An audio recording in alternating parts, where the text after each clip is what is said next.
అందరికీ నా హృదయపూర్వక నమస్కారాలు.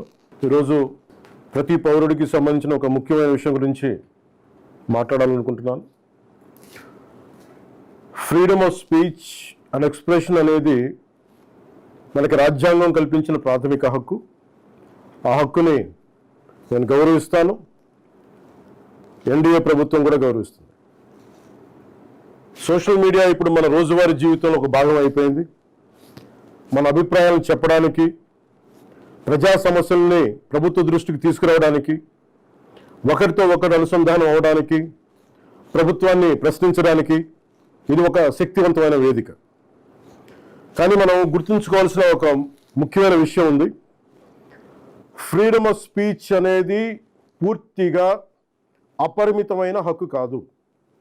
దానికి కొన్ని పరిమితులు ఉన్నాయి. ఒకరి హక్కులను మరొకరు ఉల్లంఘించే స్థాయికి వెళ్ళినప్పుడు, రిపీట్, ఒకరి హక్కులను మరొకరు ఉల్లంఘించే స్థాయికి వెళ్ళినప్పుడు చట్టపరమైన పరిణామాలు తప్పవు.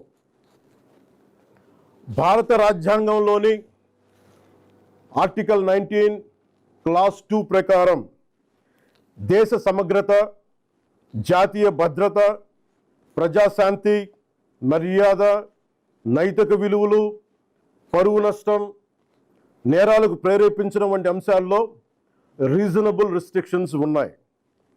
సింపుల్గా చెప్పాలి అంటే ఫ్రీడమ్ ఆఫ్ స్పీచ్ అంటే ఫ్రీడమ్ టు అబ్యూస్ కాదు. Again I repeat, freedom of speech does not mean freedom to abuse. ప్రభుత్వాన్ని విమర్శించే హక్కు మీకుంది, మమ్మల్ని ప్రశ్నించే హక్కు మీకుంది, మా నిర్ణయాలతో విభేదించే హక్కు మీకుంది. అదే ప్రజాస్వామ్యం, దాన్ని మేము స్వాగతిస్తాం. కానీ ఒకరిని తిట్టడం, డెత్ థ్రెట్స్ ఇవ్వడం, ఆధారాలు లేకుండా ఆరోపణలు చేయడం, మహిళలను టార్గెట్ చేయడం, మత విశ్వాసాలను అవమానించడం, ఒక వ్యక్తి గౌరవాన్ని దెబ్బతీయడం, హింసకు ప్రేరేపించడం, ఇవన్నీ రాజ్యాంగం కల్పించిన స్వేచ్ఛలోకి రావు. ఇవి చట్టపరంగా నేరాలు. గత కొన్నేళ్లుగా సోషల్ మీడియా దుర్వినియోగం ఆందోళన కలిగించే స్థాయికి చేరుకుంది. చాలామంది ఫేక్ అకౌంట్స్ వెనక దాక్కొని అసభ్య పదజాలం ఉపయోగించడం, వ్యక్తిగత దూషణలు చేయడం, పరువు తీసే ప్రయత్నాలు చేయడం, ఆధారాలు లేని ఆరోపణలు చేయడం, fake propaganda, mark photos, death threats, organised harassment వంటి చర్యలకి పాల్పడుతూ ఉన్నారు. మహిళల్ని ముఖ్యంగా అత్యంత అసభ్యంగా టార్గెట్ చేస్తూ ఉన్నారు. చివరికి దేవుళ్ళని, దేవతల్ని కూడా వదలట్లేదు. దేవుళ్ళని, దేవతలపై కూడా ఉద్దేశపూర్వకంగా అవమానకర వ్యాఖ్యలు చేస్తున్నారు.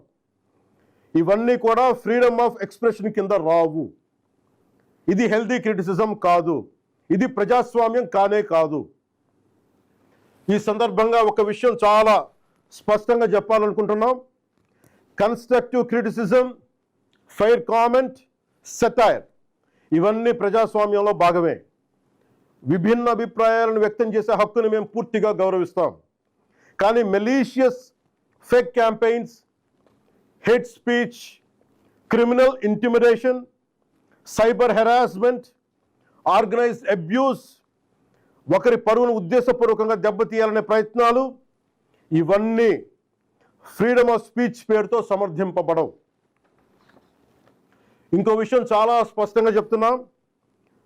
నేరస్తులకి, నేరానికి కులం లేదు, మతం లేదు, రాజకీయ పార్టీ లేదు. ఐ రీఐటరేట్, నేరానికి, నేరస్తులకి కులం లేదు, మతం లేదు, రాజకీయ పార్టీలు లేవు. తప్పు చేసిన తర్వాత కులం, మతం, ప్రాంతం లేదా రాజకీయ వెనకాలు దాక్కోవాలని ఎవరు ప్రయత్నించకండి. చట్టం ముందు ప్రతి పౌరుడు సమానమే. నేరం చేసిన ప్రతి ఒక్కరిపై చట్ట ప్రకారం చర్యలు తీసుకోబడతాయి. సోషల్ మీడియా దుర్వినియోగం వల్ల ఇబ్బందులు ఎదుర్కొంటున్న ప్రతి ఒక్కరికి ఈ సందర్భంగా నేను ఒక మాట చెప్తా ఉన్నాను. మీరెవ్వరూ ఒంటరి వారు కాదు. మీకు ప్రభుత్వం అండగా ఉంటుంది.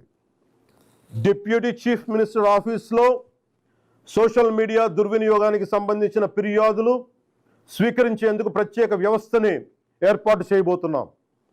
స్క్రీన్ షాట్స్, లింక్స్, వీడియోస్ లేదా ఇతర డిజిటల్ ఎవిడెన్స్తో ఫిర్యాదు చేయవచ్చు.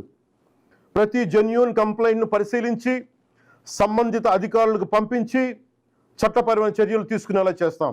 అలాగే పదే పదే ఫేక్ అకౌంట్స్ ద్వారా దుర్వినియోగానికి పాల్పడుతున్న వారిని గుర్తించి వారి వివరాలని ప్రభుత్వానికి అందించాలని బాధ్యత గల పౌరులుగా కోరుకుంటున్నాను. ఇది కేవలం ప్రభుత్వ బాధ్యత మాత్రమే కాదు, మీ అందరి బాధ్యత, మనందరి బాధ్యత. ఇలాంటి నేరాలకి పాల్పడిన వారిపై భారతీయ న్యాయ సంహిత BNS, భారతీయ నాగరిక్ సురక్షా సంహిత BNSS, ఇన్ఫర్మేషన్ టెక్నాలజీ యాక్ట్ 2000 మరియు ఇతర సంబంధిత చట్టాల ప్రకారం కఠినమైన చర్యలు తీసుకుంటాం. కేసు స్వభావాన్ని బట్టి BNS section 351 death threats, criminal intimidation, anonymous threats. BNS section 352 ఉద్దేశపూర్వక అవమానాలు, గొడవలకు ప్రేరేపించే వ్యాఖ్యలు. BNS సెక్షన్ 353 తప్పుడు సమాచారం, రూమర్స్, పబ్లిక్ మిస్చీఫ్కి దారితీసే పోస్టులు. BNS సెక్షన్ 356 డెఫమేషన్, వ్యక్తి పరువుకు భంగం కలిగించడం. BNS సెక్షన్ 79 మహిళల గౌరవాన్ని దెబ్బతీసే వ్యాఖ్యలు లేదా చర్యలు. BNS సెక్షన్ 299 మత విశ్వాసాలను, ఏ మతమైనా కానీ, BNS సెక్షన్ 299 మత విశ్వాసాలను ఉద్దేశపూర్వకంగా అవమానించడం. BNS సెక్షన్ 196 వర్గాల మధ్య విద్వేషాన్ని రెచ్చగొట్టే చర్యలు. Information technology act sections 66C and 66D fake accounts, identity theft, online impersonation. Information technology act section 67 obscene లేదా అసభ్యకరమైన ఎలక్ట్రానిక్ కంటెంట్. అవసరమైతే information technology act section 69A ప్రకారం చట్టవిరుద్ధమైన ఆన్లైన్ కంటెంట్ పై కూడా చర్యలు తీసుకునే అవకాశం ఉంది. ఈ వ్యవస్థని మరింత బలోపేతం చేయడానికి ప్రత్యేక టాస్క్ ఫోర్స్ని ఏర్పాటు చేస్తున్నాం. సైబర్ క్రైమ్ పోలీస్ మరియు ఇతర లా ఎన్ఫోర్స్మెంట్ ఏజెన్సీస్తో కలిసి పనిచేస్తూ సోషల్ మీడియాలో జరిగే నేరాలపై చాలా వేగంగా చర్యలు తీసుకుంటాం. ప్రతి పౌరుడికి నేను విజ్ఞప్తి చేస్తున్నాను, ఫేక్ అకౌంట్స్, డెత్ థ్రెట్స్, మహిళలపై అసభ్యకర పోస్టులు, మతాలను అవమానించే పోస్టులు, ఆర్గనైజ్డ్ మిస్ఇన్ఫర్మేషన్ లేదా చట్టవిరుద్ధమైన కంటెంట్ కనిపిస్తే దయచేసి దాన్ని ఫార్వర్డ్ చేయకండి, ప్రమోట్ చేయకండి. దానికి సంబంధించిన screen shot, URL, date, time వంటి ఆధారాలను భద్రపరిచి అధికారులకు ఇవ్వండి. మీ సహకారం వల్ల ఎన్నో నేరాలను అరికట్టవచ్చు. అవసరమైతే సోషల్ మీడియా దుర్వినియోగాన్ని అరికట్టేందుకు కొత్త లెజిస్లేషన్ తీసుకురావడానికి ఈ ప్రభుత్వం సిద్ధంగా ఉంది. అదే సమయంలో రాజ్యాంగం కల్పించిన ఫ్రీడమ్ ఆఫ్ స్పీచ్ని పూర్తిగా పరిరక్షిస్తాం. చివరిగా ఒకటే చెప్తున్నాం, మన మాటల్లో బాధ్యత ఉండాలి, మాట్లాడే భాషలో గౌరవంగా ఉండాలి, స్వేచ్ఛకు జవాబుదారీతనం ఉండాలి. సోషల్ మీడియా మనుషుల్ని కలిపే వేదిక అవ్వాలి, విడదీసే వేదిక కాకూడదు. మమ్మల్ని ప్రశ్నించండి, విమర్శించండి, మీ అభిప్రాయాన్ని చెప్పండి, కానీ గౌరవంతో చెప్పండి, బాధ్యతతో చెప్పండి, చట్టాన్ని గౌరవిస్తూ చెప్పండి. అప్పుడే మన ప్రజాస్వామ్యం మరింత బలపడుతుంది.